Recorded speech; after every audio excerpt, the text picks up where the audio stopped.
USCHO.com.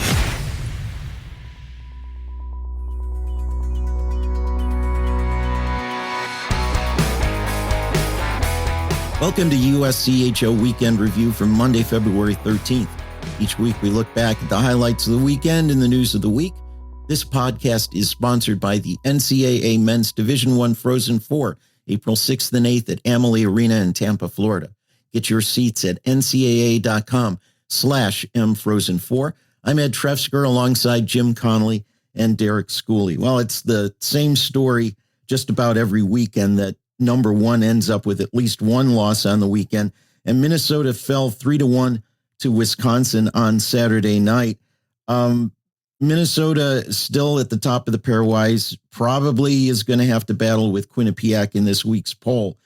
Meanwhile, Quinnipiac went perfect in the North Country, not allowing a single goal to St. Lawrence and Clarkson. Yanni Peretz, his 8th shutout of the season. He's got 19 shutouts in his career, tying the school record, and he's still got 2 years left at least, or possibly anyway in there. So as we look at that, we know that the Big Ten is stronger strength of schedule wise to the ECAC, and Minnesota is still number one in the pairwise. Who's going to be number one this week? I know there's going to be a battle. I've been watching ballots come in, and it's within a couple of points right now.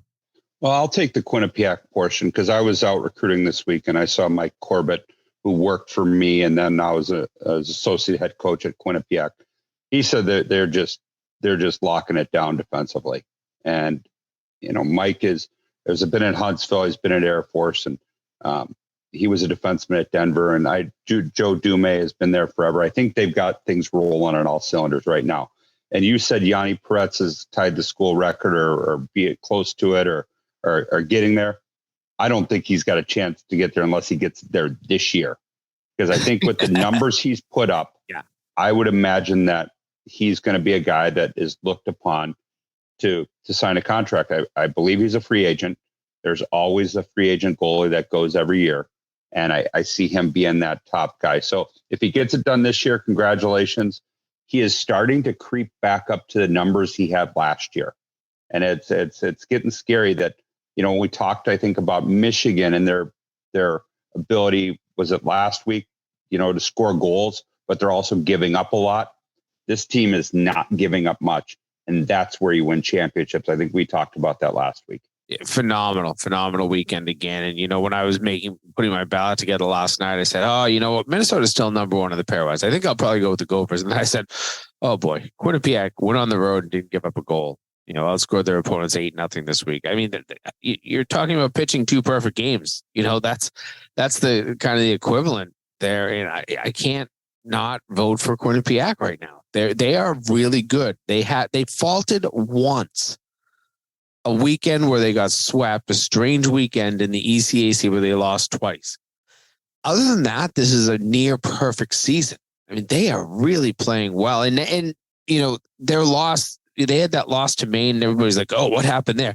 Well, now we're seeing Maine is one of the better teams in the country in the second half. So they are everything that we have questioned about Quinnipiac this year. I think we're starting to get the answers, and they're darn good. This is a really good Quinnipiac team. And as you said, Schools, I think Peretz is short for the long term, but he's there now, and he could carry this team. He is just not giving up much. Their defense isn't giving up much. The scoring opportunities aren't there. So I'm back on that Quinnipiac bandwagon, ready to ride it as far as it can go. And to answer your other part of your question about Minnesota, Ed, you knew that they would have a falter, some bump in the road. Good for Wisconsin for not completely packing it in and playing a little bit of a spoiler. After getting beat on Friday night, they definitely, and Minnesota goes out with the first one, and Wisconsin scores 3 unanswered. And those are things that, once Minnesota, one of our rules as a coach is you never want to give up a goal. We always use the 2-minute rule, 2 minutes into the first period, or 2 minutes into the period and 2 minutes at the end.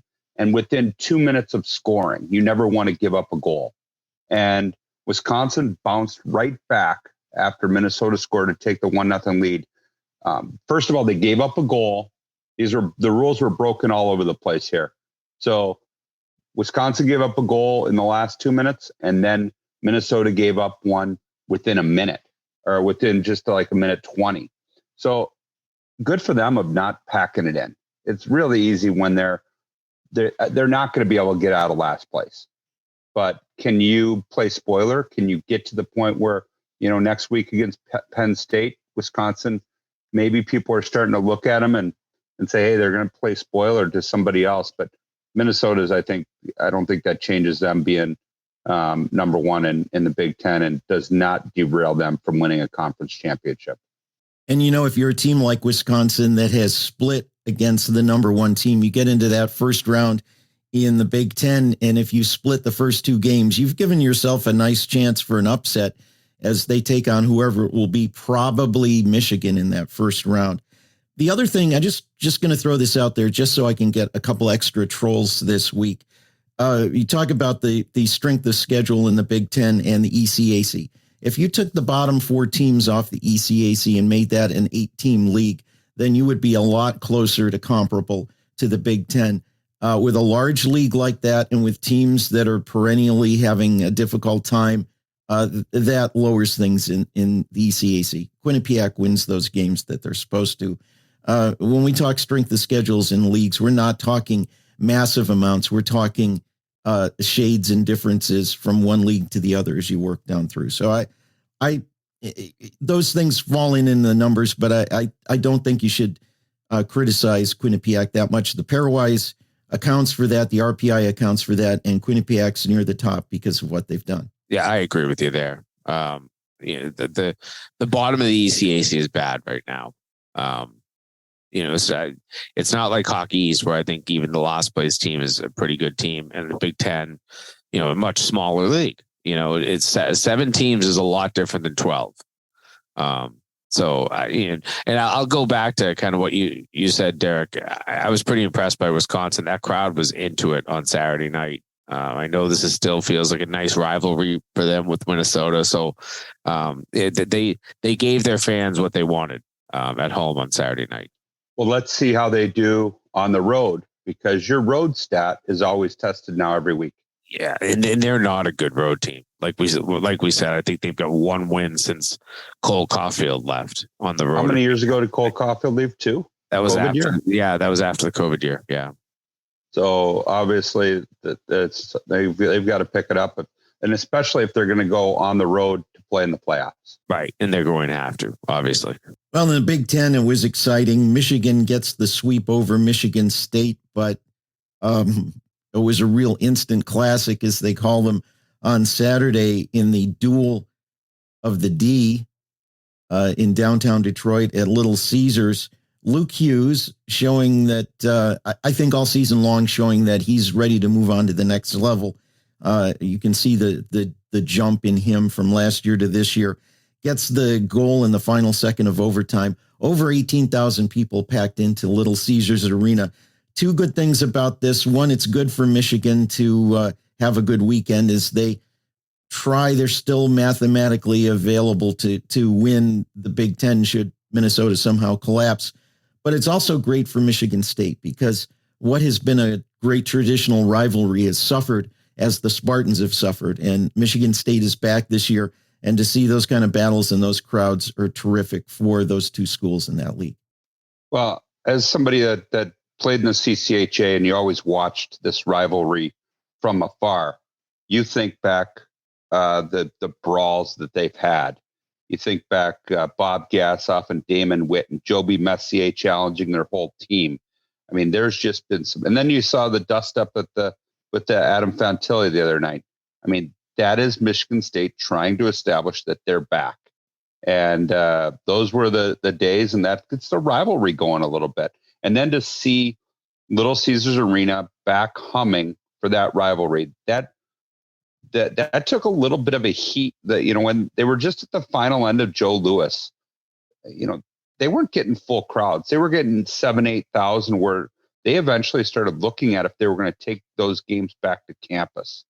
And I think they might have actually one time or another And maybe that was just because of COVID, but that's awesome for college hockey that rivalry's back and that's filling up an arena in Detroit, because that's what happened in the GLI. That's what happened in the CCHA playoffs. That's what happened in this game. You could count them. They were selling them. Olympia Entertainment was selling packages. They were selling the GLI, the Battle of Detroit, and then the CCHA playoffs. And they were putting in 15, 16,000 people. I'm just talking for college hockey. That has been great. And to see that rivalry back has been awesome. I know Michigan State's fan base, I get it from my former radio guy, soon to be radio guy again, Mike Pursuta, all the time, that they're back and he is excited. They may have lost, but they won the fight. That's what he said. So the Michigan State fan base is back.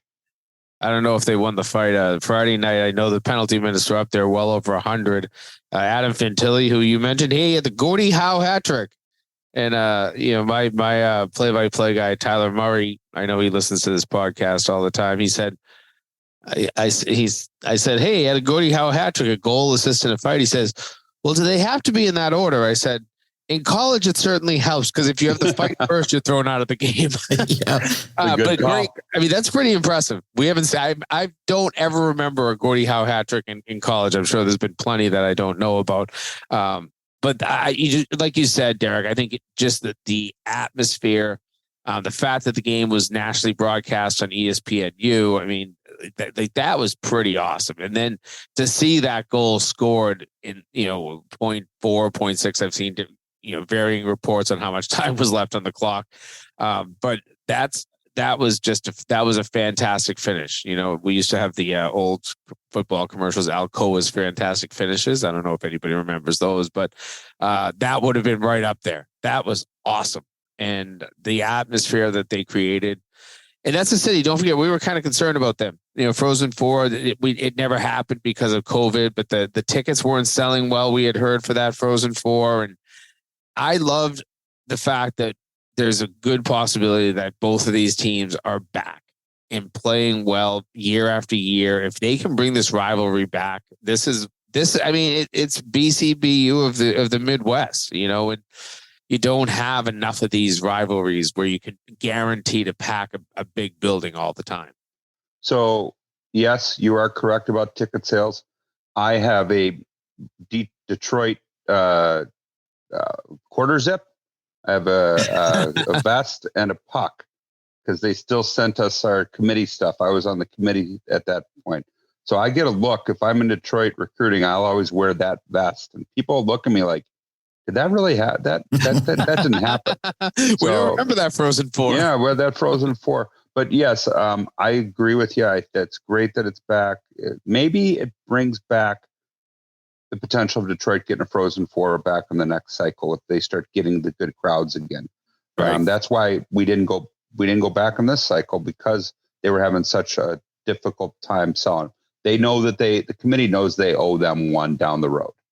And I think that might be in the next cycle if they continue to get those. The next thing on the Michigan State's agenda, winning a Big Ten playoff game. They have yet to do that. Yep. Well, let's get on to the next topic. A strange scheduling week. It seems strange anyway, with 5 of the top 20 teams idle. Some of the leagues that have unbalanced schedules or have had some other things to schedule around, using that weekend to try to get the number of games played more evenly. And it looks like there's still going to be a little of that happens. Derek, you've had situations where you get a weekend bye, sometimes early in the season, sometimes in the middle, sometimes later on. If you get a weekend off this time of year, is it welcome? And what things would make it welcome and what things wouldn't at this part of the season? Well, this is a perfect week to have it off.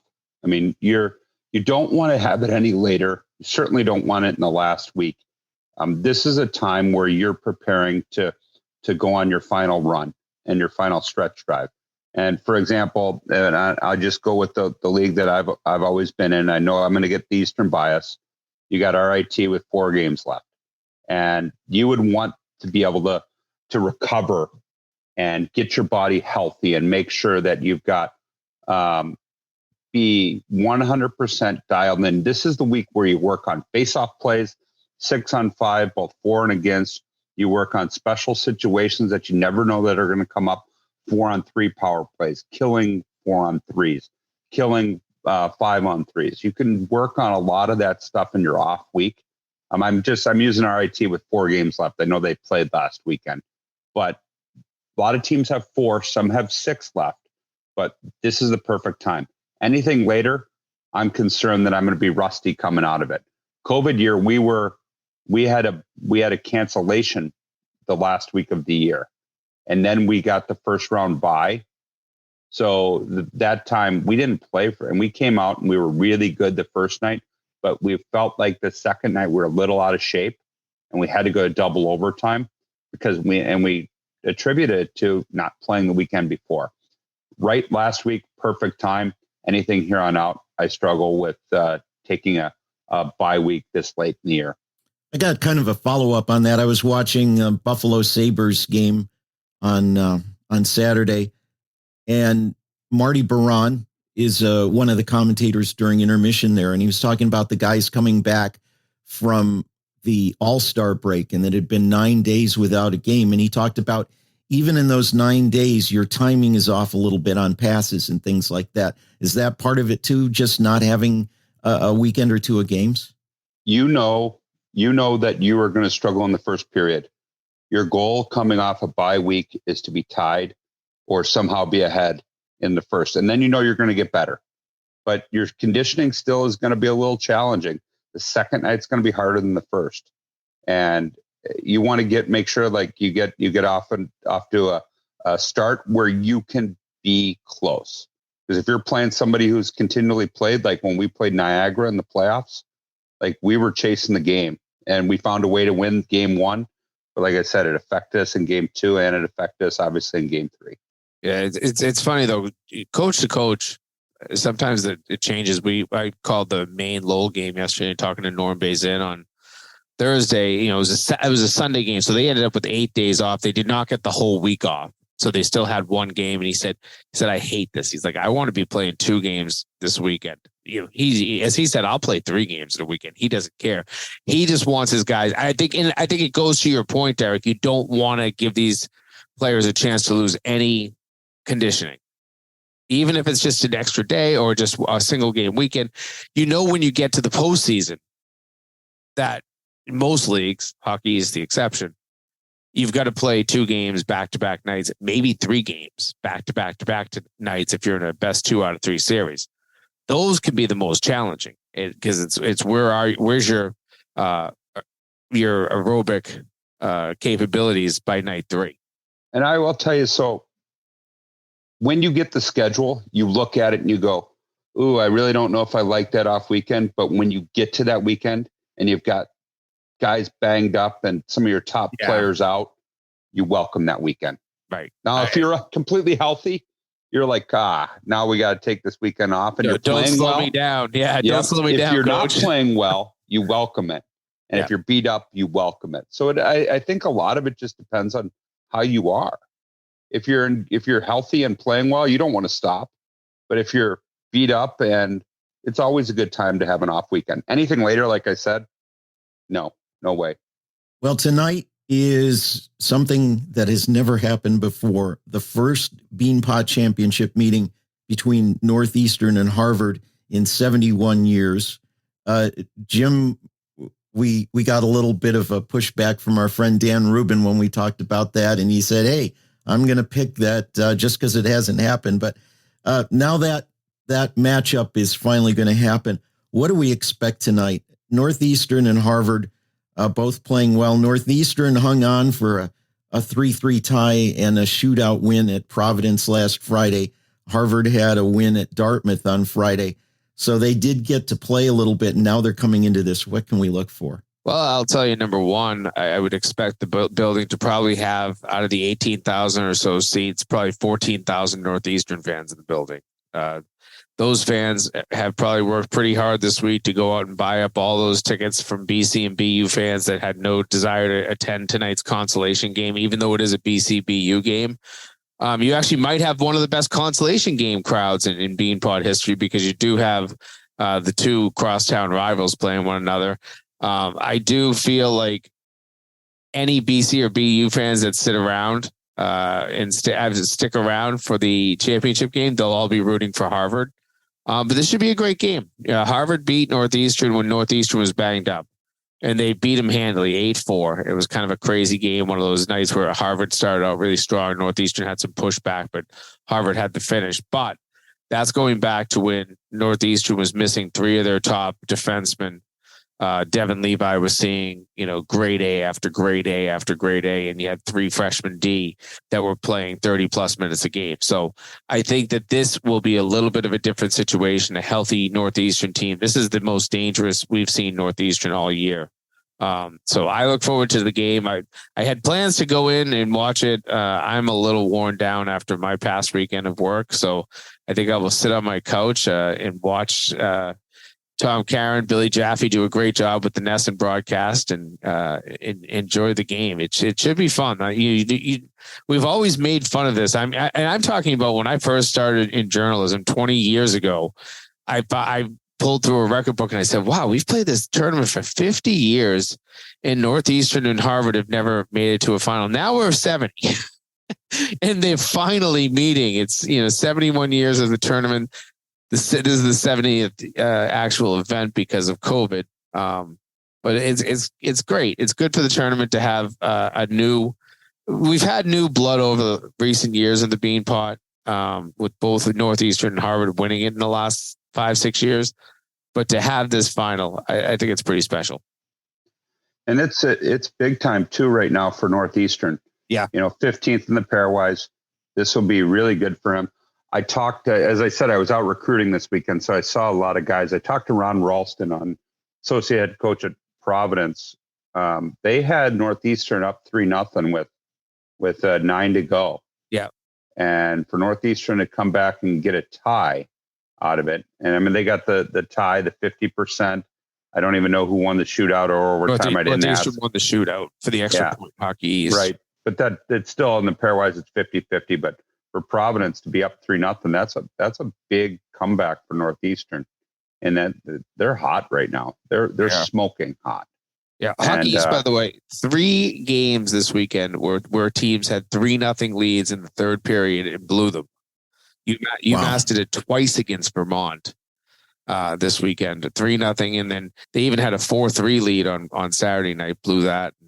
And they got both of the extra points, but those games are still shockers to the system for a team. So I'm interested to see, as you mentioned that there, Derek, how Providence bounces back in this coming weekend. Yeah, and actually for Northeastern 60-40 because it was on the road. That's true. Yeah, you know what? And like I said, Ron seemed to be in a good mood watching hockey, but those are the times where you got to go out and you go, where you're thinking about what you're going to do on Monday. You're thinking about your next week and how you got to get that team to bounce back. But no, I didn't realize there were 3 of them, but that's a big hole to come back 3-0 in third period. We talked a little earlier about Yanni Peretz being a free agent signing in the offseason. Do we see Devin Levi wearing an AHL sweater next year? Absolutely. 100%. He's not being left behind, especially the way he's playing down the stretch. I think people were looking at his early numbers, but his early numbers were influenced by some, let's say, loose defense in front of him. The more that they've tightened things up, the better he's looked, the better he's played. He's in his zone right now. The fact that he gave up 3 early ones to Providence the other day, maybe shows he's not perfect, but he's played pretty darn perfect down the stretch. And I think that's why you're seeing, if you're following all the trade rumors and everything, you keep seeing Portillo's name potentially popping up in a trade the Sabres are trying to make. I don't know obviously you follow the rumors, they pop up on your Twitter timeline, pop up, but you see Portillo's name every once in a while. Instead of having both those goalies in your system taking minutes from each other. Well, we're going to take a break and come back with a quick spin around the leagues. I'll just say this as a preview that this is pretty late in the season for nothing to have been decided given past seasons. So that's pretty good for parity and for fun in watching the races. USCHO Weekend Review is sponsored by the NCAA Men's Division I Frozen Four, April 6th and 8th at Amalie Arena in Tampa, Florida. right, class, it's the NCAA Men's Frozen Four. Welcome to Fandom 101. Want to help your team rule the rink? Here's your assignment. Lesson 1, go big for every goal. 2, when you bring enough for the whole class. And 3, attendance is encouraged, but passion is mandatory. The NCAA Men's Frozen Four, April 6th and 8th at Amalie Arena in Tampa, Florida. Buy your tickets today at ncaa.com/mfrozen4. Class dismissed.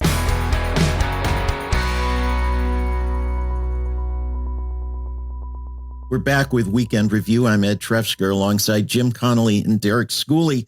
The league races are very tight all across college hockey. We'll go through them in alphabetical order. Atlantic hockey, things really did get interesting this weekend. RIT lost twice to Niagara. It was also a split for Sacred Heart and just 2 out of 6 points for AIC. It is now a 2-horse race. AIC can finish no higher than second. RIT's magic number is 2 going into the weekend. RIT has Bentley for 2 and Air Force for 2 in the next 2 weekends. Sacred Heart has got to travel to Canisius and AIC out to Air Force. And then those 2 teams take each other on home and home the last weekend of the season. So nothing much clinched and a whole bunch of teams still vying for home ice. Nobody's been eliminated, although Bentley is on the edge and Air Force not far behind there. Well, I saw the Sacred Heart Air Force game. First of all, the Sacred Heart building is unbelievable. We've talked about buildings in the past. They spared no expense. They did it right. The locker room set up, everything. Good crowd. Got hurt a little bit by some video replays. I sat in the crowd, so I saw the crowd. I feel everybody's pain out there now. Instead, I'm a bit on the other side. I feel the pain of what the crowd goes through. They didn't know what reviews were. They went too long, yada, yada, yada. I get it. Great building, great hockey game. Sacred Heart came back after being caught just to stay in the hunt. And I just see this league being anybody can beat anybody. To me, Air Force looked really good. Now, they had won 4 in a row. They're in a battle to catch Canisius. They play them tonight and tomorrow, which will then determine. Bentley's got 2 games ahead of them. Like you said, they're pretty much in deep trouble. But if Air Force, if they play the way that they were, I would have said that Air Force was in second and Sacred Heart was below them the way that played. So I don't think Air Force is completely out of it. And obviously Sacred Heart, Luke Lush was outstanding in net. And I know you saw RIT Niagara. That surprised me a little bit. And that race should be over, but it's not.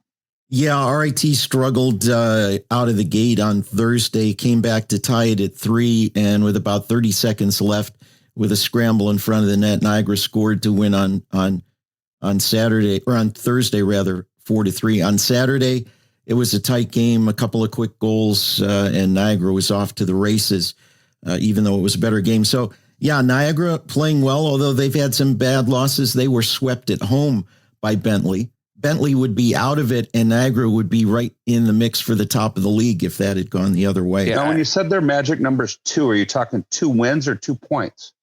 2 wins. Oh, okay. 6 points. There. You got to talk points, Ed.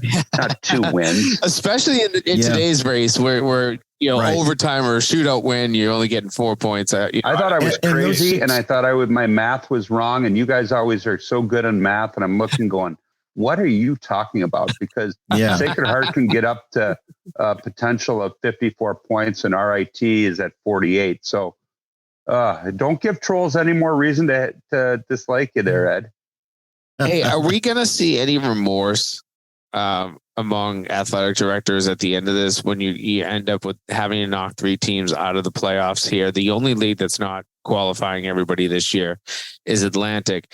And you're going to possibly have races, to see who that last team is that could come down to the final game. Well, yeah. You know what? From what I understand, it's that Bob DiGregorio, the commissioner, hates that the bottom 2 teams are not going to be in the playoffs. The coaches hate that the bottom 2 teams are not in the playoffs. It was the athletic directors who Bob DiGregorio, as commissioner, has had to herd like cats on some issues who made that decision. I thought Air Force was really good. That did not look like a last place team. I mean, they were good. And they've had some struggles in net with injuries. They were down at one point to their third string goalie with a club goalie as the backup. And they've had 4 different goalies start the season. They had a goalie leave the program. That's where the difficulty has been, because the rest of the team is back from last year, other than the goaltender. But he played well, because it's still the third string goalie, and he played really well. So you don't win 4 games down the stretch in a row. You know, Frank obviously said his lucky underwear, all that kind of stuff, because that's Frank being Frank. But that's a good team. And to have them, on your point, Jimmy, out of the playoffs, usually there's always that one team, you know it from watching ECAC hockeys, there's that last place or second to last place team that knocks somebody out and ends their season because it knocks them out of the pairwise. It's a shame that we're not going to have that in Atlantic hockey. Let's go into the Big Ten. Minnesota had the split with that loss to Wisconsin. However, it's very close for them to clinch. All they need is a point against Penn State to clinch the Big Ten. Michigan's in a good spot, maybe for second, but everybody else is crammed in pretty tight. A couple of teams still have games in hand, but this Big Ten race, other than Wisconsin at the bottom and Minnesota at the top, is still kind of up for grabs. I thought we decided a lot this weekend, and maybe we did with Michigan taking 5 or 6, and they're, I think you said it earlier, they look like they're going to probably be the second place team. So a Wisconsin road matchup to start the playoffs at Michigan is most likely, but you're talking 2 more home ice spots in that quarterfinal round. You're talking just straight old positioning of who will play whom.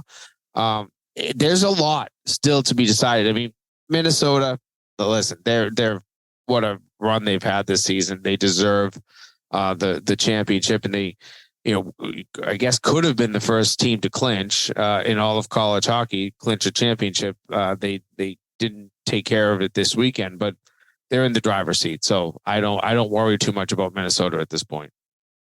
That was a good weekend for Notre Dame, getting 5 of 6 points against Ohio State. That puts the Fighting Irish right back in the mix too, as they've had kind of a up and down season.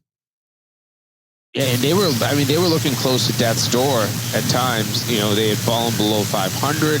So even though they were right there on the pairwise bubble, their NCAA hopes were getting, a little scary. So taking those points this weekend, you could tell it got to see some video from, this was Saturday night. The crowd still looked fantastic in South Bend. So hats off to the Irish. They're sticking in there. And in that 2-2 tie Saturday that ended in a shootout, win for Notre Dame, Ryan Bischel made 49 saves against the Buckeyes.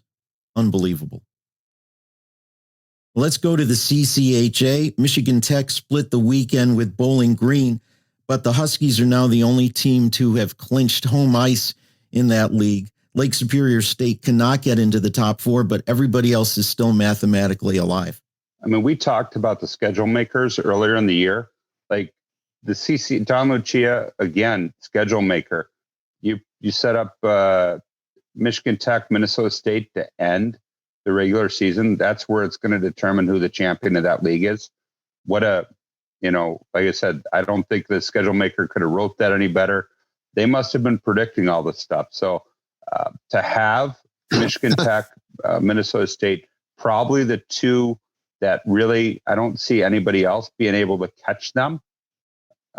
They're going to battle for the title. That's what it comes down to. And you've got Bowling Green has an outside shot. I mean, they really don't. I mean, because because Tech and Minnesota State play each other. I think the big battle right now is for 4-5 with Bemidji and Ferris. And I think they just split this past weekend. Yeah, I mean, it feels like Minnesota State should maybe have a little bit of an advantage here, the fact that they have 2 extra games to play. But there's been nothing guaranteed. I mean, you go back to past years and you'd say, if Minnesota State just gets a little edge down the end, they're gonna run away with this thing. Well, it's a different year for the Mavericks, so that there's nothing guaranteed. And then, as you say, Derek, the fact that these two teams will get to play in that final weekend of the season, it's likely that I'm not sure where that. I can't remember where that series is being played at Minnesota State. So Don Lucia just head up to Mankato with the regular season trophy. Because it's likely that it's going to be presented there. And I say that, and we're going to get people from Bowling Green or even maybe Bemidji that want to argue that. But I really do see this as becoming. Well, at least for regular season, Bowling Green's got the possibility of 6 points. They can get to 47 to catch Tech, and Minnesota State's at 45. Somebody's got to win between them. So it is a 2-horse race as far as the regular season goes. And then flip a coin between them being the playoff favorites. Well, let's go to the ECAC. Right now, only Quinnipiac is clinched first round bye in that league. Cornell and Harvard very close. The last position comes down to Colgate and St. Lawrence. But really, Quinnipiac's to lose right now in the ECAC. If they keep playing the way they're playing, not giving up goals in a weekend, they'll clinch this thing. But you should be like an expert analysis with that one. If you're not giving up goals on a weekend, you're probably going to clinch. All right. Thanks. Yeah, thanks. You're coming to the end of your podcasting. I got about 10 left in me. I had to throw that one out. Might as well take all the shots that was an easy one. If you're not going to give up any goals, you're probably going to clinch. No, well, yeah. But how about Mike Schaefer keeping this team in it? At the beginning of the year, they had a couple of losses, and we're saying, "Oh boy, Cornell, they're just not going to be there." This is Harvard. Harvard has the team, and don't forget the Crimson had that hot start. Now Harvard's kind of come back to reality, and it's Cornell that's taken over that second spot. I'm pretty impressed with where Schaefer has his team right now. But come on, let's be serious. Quinnipiac's going to win this. Yeah, it's basically almost. There's 4 games left, 12 points. Most Cornell can get to is 53, and that's assuming they win out. So yeah, the magic numbers is dwindling. That's for sure. If things stay as they have, you might see up at Lake Placid a semifinal round of Quinnipiac against St. Lawrence or Colgate, 2 teams that have played very well this season, waiting to see who comes to play them from Cornell and Harvard. That sounds like a terrific weekend of hockey. And that's barring any upsets. Right. I said if those teams get there, let's start there. But it could be a terrific weekend. Lake Placid could be fantastic. Hockey East, still 7 teams that can win the title. Next weekend, 3 teams can clinch home ice, BU, Northeastern, and Merrimack. BU has a home and home with Merrimack, and Northeastern travels to the gut for a single game at Vermont. This has been interesting. You've seen teams hot and cold. Merrimack came out of the gate really hot. They've cooled off down the way. Vermont has turned up the heat. Providence has been back and forth. This is almost unpredictable right now. I've been hammering for weeks. Oh, don't worry about the fact that there's only, one Hockey East team in the top 16 of the pairwise. The way these teams will have to play, somebody will have to emerge. And it does seem like Northeastern's might be that team. And they're above that Mendoza line again. But I still look at the teams that are supposed to win every weekend are losing. UConn this weekend goes up to Connecticut and gets swept. That was kind of a shocker. UMass, nobody knows what that team is doing, but like I said, they blew 2 3-goal leads against Vermont. Vermont's playing well. Maine is hot. I mentioned I called that Maine Lowell game yesterday, and we were talking before the game. There's only 11 teams in hockey. Let's remember that. And before yesterday's game, UMass Lowell could finish anywhere from 1st to 10th. Maine could finish anywhere from 1st to 11th. Maine could finish the season in any position in the league. And I still believe that as of this morning. I think that might still be true. That's crazy.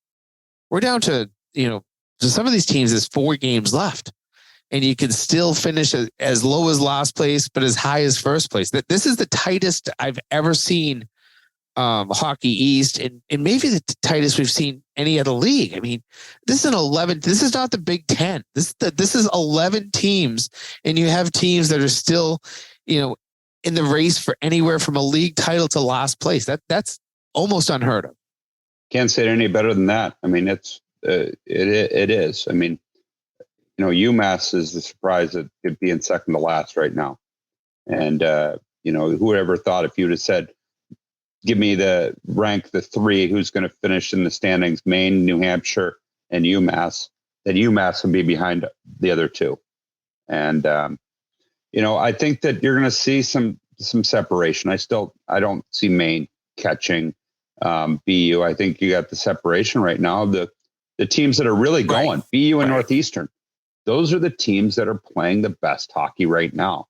And you got Merrimack still in the hunt, UConn still in the hunt, but they're drastically falling off the pairwise at 17, 21.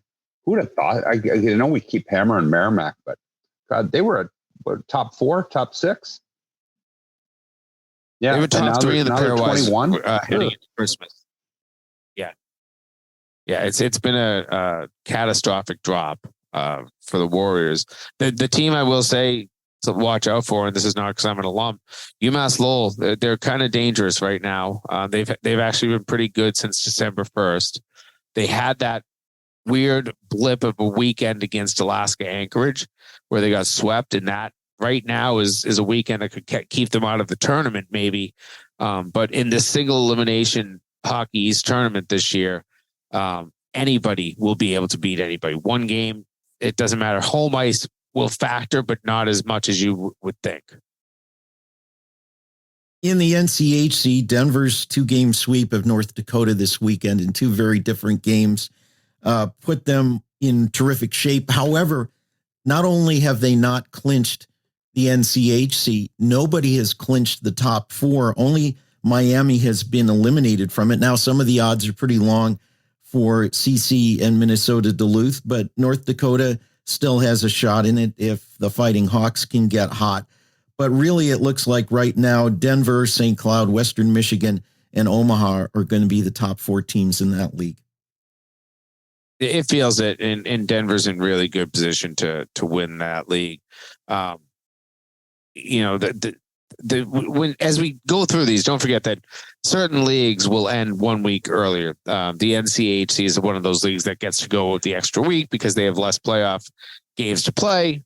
So they have maintained a very balanced schedule in that league. You don't see teams with getting 4 games in hand at any point as you do in some of these other leagues. So, right now, you can tell with the balance that Denver should be the team that wins it. I mean, I've seen things go awry before, but I see the Pioneers they're totally in the driver's seat. You got a whole bunch of races there, but like you said, Denver's in the driver's seat. Then you got a big race, a 3-way tie for second, and then a tie with Colorado College and Duluth basically for 5th. Then the North Dakota 2 points behind them. So. Yeah, I don't see any of those bottom 3 that you just mentioned. No. There's a separation. So I think your races are St. Cloud, Omaha, and Western Michigan for the 2, 3, and 4, and then Colorado College, Minnesota Duluth, and North Dakota in the race for 5, 6, 7. And I don't think that you can. It's going to be hard for those teams to catch and finish in 4th because I don't think those other teams are going to slide. I don't think Western Michigan's going to go on a slide. I don't think Omaha.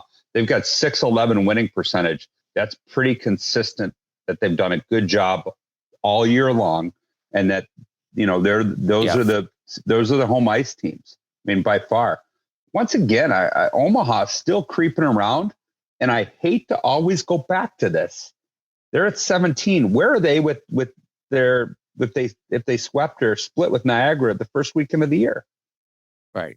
That's so long ago. Games in October matter just as much as games in March. But let me ask you this question, Derek.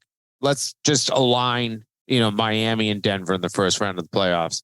If you're those other 3 teams and you had an ideal opponent or an opponent you're trying to avoid, which of those bottom three teams do you think you're trying to avoid in the quarterfinal round?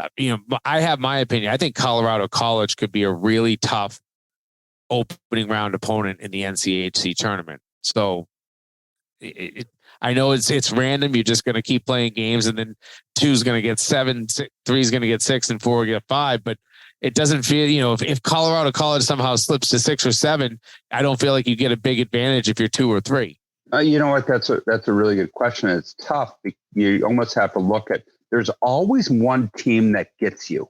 There's always one team that you're scared to death of. And in Nebraska Omaha's case, North Dakota, maybe. Yeah, they tied. Boston tied to them at Nebraska Omaha. But you're gonna see them end that year. So I'm probably gonna go with, just because of their experience and because they've been there and they know how to play at the end of the year. I'm gonna go North Dakota. I mean, but I also can say the same thing about Duluth. I said experience. Like, you could have guessed where I was going to go on that experience. If I'm Nebraska Omaha, there's always that one team, and I would have to dive deep. And I didn't know you were going to ask this question, and see who that one team that always gives you the problems. You know that there's that one team that always you need to exercise the demons to beat them. Right. And you can look at that for all 3 teams at the top, St. Cloud and Western. You'd have to really do a deep dive, but I don't think you'll see anybody tossing games on the last night just to avoid certain opponents. Hey, when I was in the CCHA as a player, Alaska Fairbanks was an affiliate member, and they started at 1, and you could pick who you wanted as your opponent. So like, they were good that year. So 1 decided not to play them, then 2 decided not to play them, and 3. I mean, it was like, you got to 4 and 5, and I think it held serve, and then all the teams were mad that you picked them over playing Alaska. I was gonna say, what a crazy way to align playoffs, to let teams pick. I mean, imagine if you're that team that gets picked by the number 1, you're just so hungry to play them. Year. I mean, I think it was we either picked Miami or Bowling Green and lost, and then the next year Alaska was in the league full time. But it was you got to pick them, and that was a locker room talk. Who do you want to play? Do you want to play Fairbanks, or do you want to play that? And I think you're always looking at not getting the same matchup. No coach in today's game would ever want that.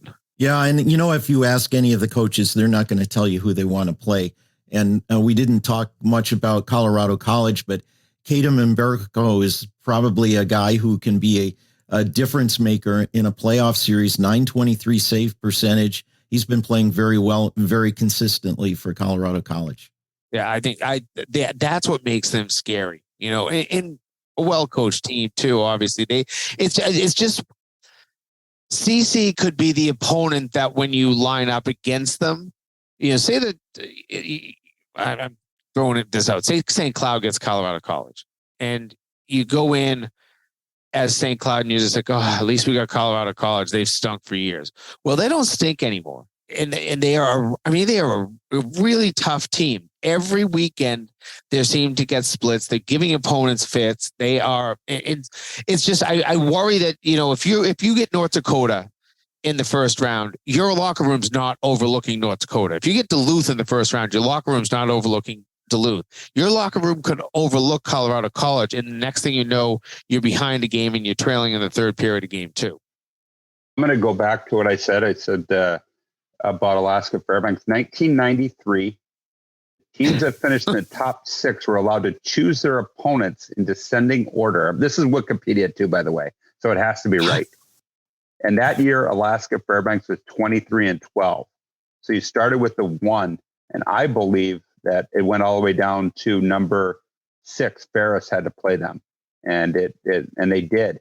And Ferris actually beat them. We were 5 at Western Michigan, and we got beat by 7.